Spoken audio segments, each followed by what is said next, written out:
Welcome to Shamims voice. অধিকার। অধিকার, এই অধিকার শব্দটা প্রতিটা মানুষের জীবনে অত্যন্ত গুরুত্বপূর্ণ। অন্ন, বস্ত্র, বাসস্থান, চিকিৎসা এবং শিক্ষা, এই পাঁচটি মৌলিক অধিকার ছাড়াও একটি মানুষের অনেক অধিকার রয়েছে।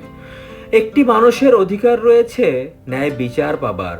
একটি মানুষের অধিকার রয়েছে কাজের বিনিময়ে অর্থ বা টাকা বুঝে পাবার।